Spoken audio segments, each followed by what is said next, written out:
Mesdames et messieurs, bonjour. Je m'appelle Pascal Lotaz. Je suis professeur associé à l'Université de Kyoto, où j'étudie la neutralité dans les relations internationales. Je voudrais remercier les organisateurs de cet événement aujourd'hui et je vous présente mes excuses sincères de ne pas pouvoir être avec vous en temps réel. Au moins en vidéo, je peux peut-être parler un peu des implications de la proposition de neutralité pour la politique de défense de l'Australie que vous avez. C'est sur ce point que j'aimerais me concentrer, discuter un peu avec vous de cette idée que vous avez. Et je dois dire, c'est une idée merveilleuse.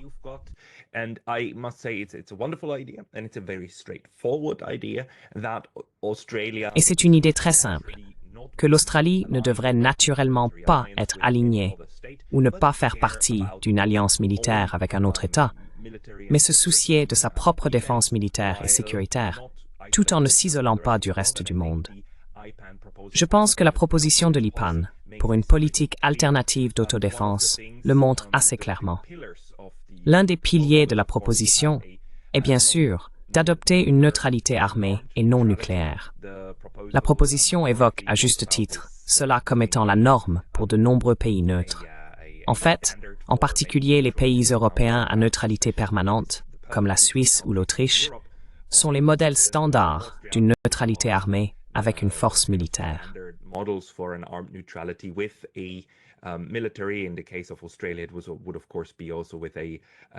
le cas de l'Australie, cela impliquerait bien sûr aussi une marine importante et très significative. Et par importante, j'entends que les capacités militaires doivent toujours être ajustées au niveau réel de menaces auxquelles un État est confronté. L'Australie, avec sa position géopolitique extrêmement avantageuse, n'aurait vraiment pas besoin d'être militarisée à l'extrême. Je dois préciser ici que la neutralité, en tant que politique de sécurité, constitue évidemment une alternative au système d'alliance. Former une alliance repose sur la logique du gros bâton et de la grosse carotte. Ce que je veux dire par là, c'est qu'en mutualisant leurs ressources, les États augmentent leur niveau de menace vis-à-vis de l'extérieur. Dans la version la plus bénigne, ils se contentent de cette menace et ne vont jamais plus loin.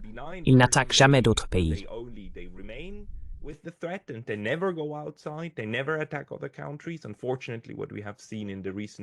Malheureusement, ce que nous avons constaté récemment, c'est que l'OTAN et d'autres membres alliés de l'Occident ont à plusieurs reprises utilisé leurs capacités militaires pour mener des guerres à l'étranger, en dehors de leur territoire immédiat, le territoire qu'ils prétendent défendre. Il suffit de penser à la guerre en Irak, ou à la manière dont les États de l'OTAN ont mis en œuvre la zone d'exclusion aérienne en Libye, pour voir que ces alliances militaires peuvent très facilement devenir des alliances offensives afin de soumettre des rivaux extérieurs. Et bien sûr, dans la guerre en Irak, il ne s'agissait pas, à proprement parler, d'une guerre de l'OTAN, mais d'une guerre de la coalition des volontaires, composée d'États étroitement liés à cette alliance militaire.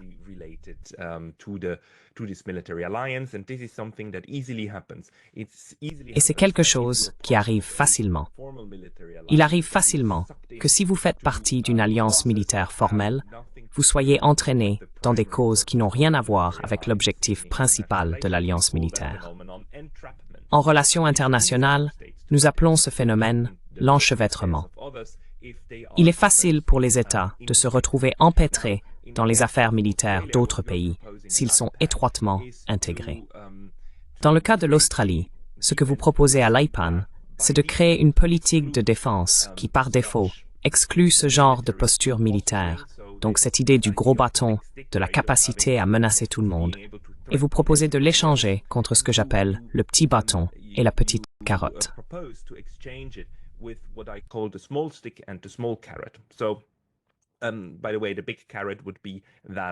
Au passage, la grande carotte serait que si vous jouez le jeu, alors vous bénéficiez de tous les avantages d'être un ami de l'Alliance, ce qui peut aussi s'accompagner de nombreux accords économiques très lucratifs.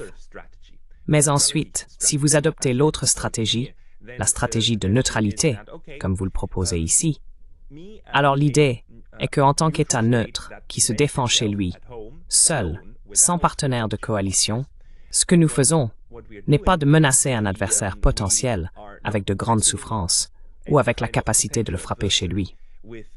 Ce que nous proposons, c'est que si l'adversaire tente de venir chez nous et essaie réellement de nous envahir, nous conservons tout de même la capacité de lui infliger des pertes considérables.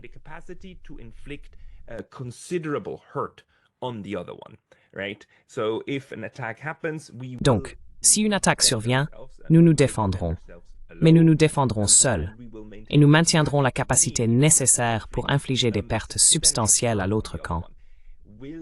Est-ce que cela suffira à submerger toutes les forces que quiconque pourrait jamais opposer contre nous? Non, ce ne sera pas le cas. Mais rappelons-nous que, même dans les alliances, il n'est pas impossible de vaincre des alliances. Regardez simplement comment la Première Guerre mondiale s'est déroulée. C'était une guerre d'alliance, et tous les partenaires d'alliance, de tous les côtés, y ont été entraînés et ont terriblement souffert. Les alliances ne garantissent donc pas de rester indemnes. Ainsi, la neutralité est aussi une stratégie pour créer des incitations à l'extérieur. C'est une incitation pour les forces extérieures à ne pas attaquer, afin de ne pas subir de dommages.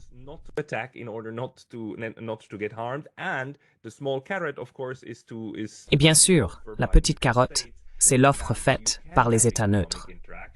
Vous pouvez avoir des échanges économiques avec nous, uniquement avec nous, et vous pouvez en tirer de nombreux avantages, tant que vous ne nous attaquez pas, n'est-ce pas? Donc, nous coopérons autant que possible. Mais si vous essayez de franchir nos lignes rouges, c'est-à-dire notre propre territoire, alors nous maintiendrons des capacités militaires. Et c'est tout le principe de la neutralité sans armes nucléaires. L'aspect non nucléaire est également très important, bien sûr, car il garantit aussi que l'Australie reste conforme au traité de non-prolifération et aux normes fondamentales du monde moderne, où nous ne voulons pas voir une nouvelle prolifération des armes nucléaires.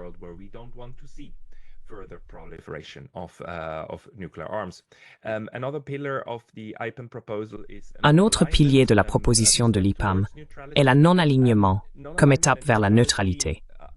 Non-alignement et neutralité ne sont pas des concepts identiques, mais ils sont étroitement liés. En général, il est admis que les pays perpétuellement neutres ne devraient pas, ne peuvent pas, faire partie d'alliances militaires, même si ce détail n'est jamais explicitement mentionné dans les conventions de La Haye ou dans aucun texte écrit. Mais il s'agit d'une norme acceptée selon laquelle les neutres ne doivent pas être des alliés militaires. En adoptant une politique étrangère qui se revendique non alignée, ce serait assurément une étape vers l'atteinte de la neutralité en temps de guerre entre d'autres, n'est-ce pas? Je voudrais insister sur ce point ici.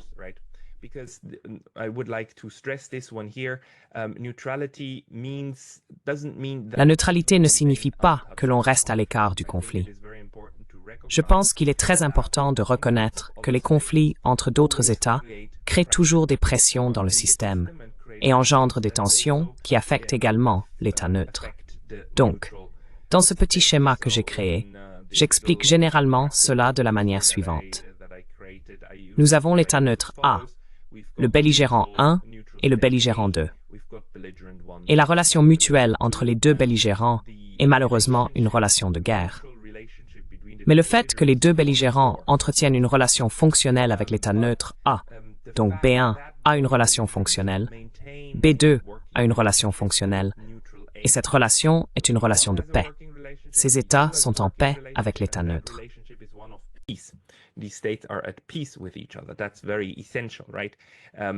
C'est très essentiel, n'est-ce pas? Cette configuration crée le problème que, bien sûr, B1 et B2 vont tous deux essayer de faire pression sur le neutre A pour qu'il soit plus neutre en leur faveur, n'est-ce pas? Pour les aider davantage, car ils accuseront l'autre d'être malveillant, ou pire, et tenteront d'augmenter la pression.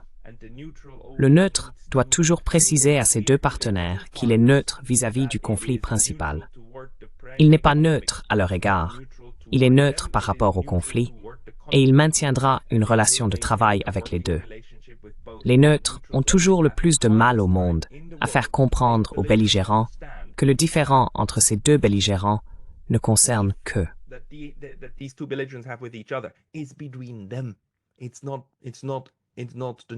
Ce n'est pas le problème du neutre, mais c'est très essentiel. Et ce que j'appelle une constellation de conflits crée des points de pression. Cela crée des points de pression très forts sur le neutre. Et c'est là que le neutre doit défendre sa position. Et par défendre, j'entends généralement défendre politiquement. Si nécessaire, défendre militairement aussi. Et fait amusant.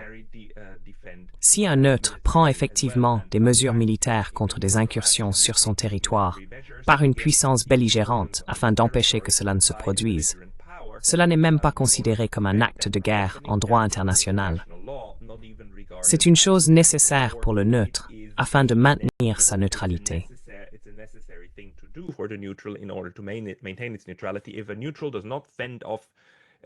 Si un pays neutre ne repousse pas les incursions illégales sur son territoire, et dans le cas de l'Australie, cela inclurait également ses voies maritimes de communication, s'il ne les repousse pas, alors l'autre belligérant est en fait légalement autorisé à prendre des mesures militaires contre cette incapacité.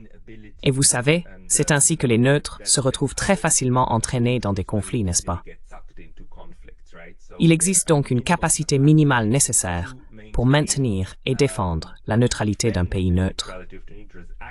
Et peut-être, pour conclure, permettez-moi également de souligner que depuis 2017, les Nations Unies reconnaissent le 12 décembre comme la journée de la neutralité.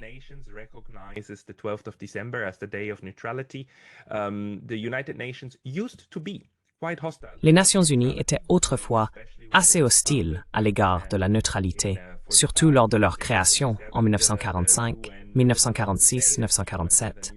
Il y a eu un long débat à l'ONU pour savoir si les pays neutres étaient même compatibles avec les principes des Nations Unies, qui inclut bien sûr le principe de légitime défense ou la composante de défense collective. Cependant, au cours des 80 dernières années, le débat a beaucoup évolué. Et aujourd'hui, l'ONU reconnaît l'importance des pays neutres.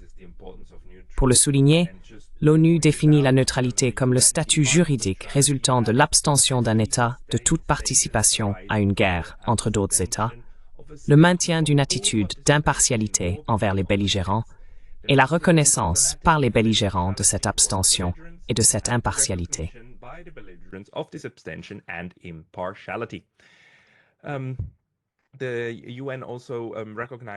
L'ONU reconnaît également l'importance de la neutralité, qui vise à promouvoir l'utilisation de la diplomatie préventive. Ainsi, pour vous, Ali Pan, il serait intéressant de vous pencher sur cette terminologie de diplomatie préventive.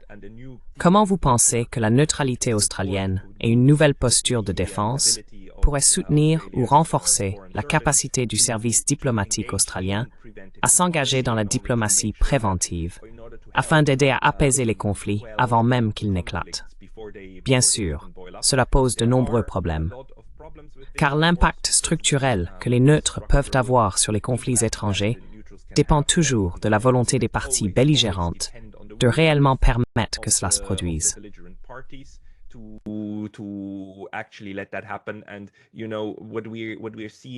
Et vous savez, ce que nous voyons en Ukraine, c'est une situation dans laquelle l'un des deux camps a même tenté de manière proactive de saper la neutralité de l'Ukraine, et a réussi à le faire. Et je ne parle pas des Russes, je parle des pays de l'OTAN qui ont vraiment travaillé pendant de nombreuses années pour s'assurer que la neutralité ne soit jamais une exigence pour l'Ukraine, ou que la neutralité disparaisse tout simplement. Il y avait une clause de neutralité dans leur constitution jusqu'en 2014, mais elle a ensuite été révoquée, ce qui est vraiment dommage, et constitue l'une des raisons pour lesquelles cette guerre par procuration ou d'implémentation se déroule actuellement sur le territoire ukrainien.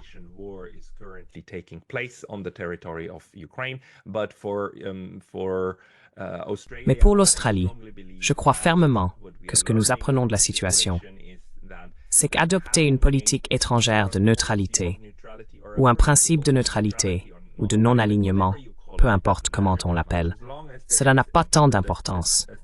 Tant qu'il existe une volonté dans les cercles politiques de maintenir un certain degré d'autonomie et de défendre réellement leurs droits à ne pas être entraînés dans des guerres impliquant des tiers. Un point très rapide sur la manière d'y parvenir. Il existe de nombreuses façons différentes de le faire.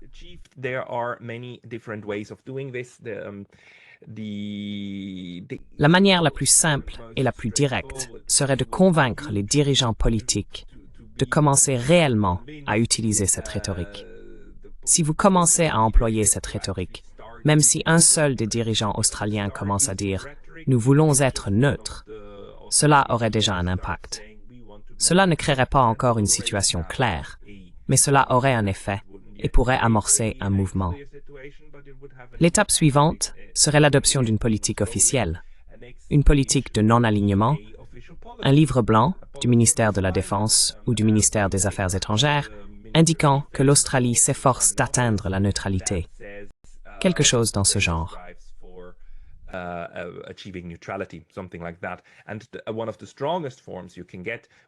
Et l'une des formes les plus fortes que vous puissiez adopter serait bien sûr de créer une loi à ce sujet, voire un amendement constitutionnel ou un article constitutionnel stipulant que la politique étrangère australienne est une politique de neutralité et en précisant les modalités, puis de l'intégrer réellement par le processus politique dans l'organisation de votre État.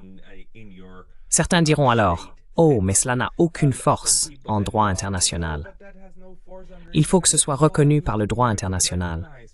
C'est absurde. Si vous le déclarez, cela deviendra une réalité parce que les autres États le remarqueront. Et le droit international, vous savez, la guerre est interdite par le droit international, et pourtant elle a toujours lieu.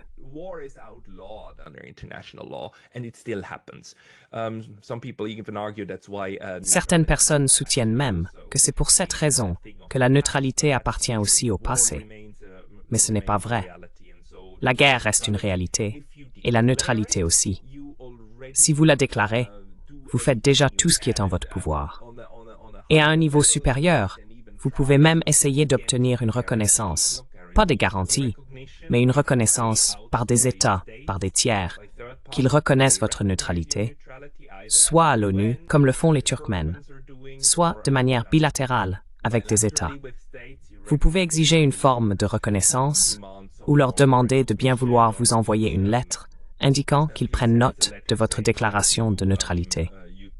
Cela étant dit, ce sont les démarches qui peuvent être entreprises. Il existe différentes formes.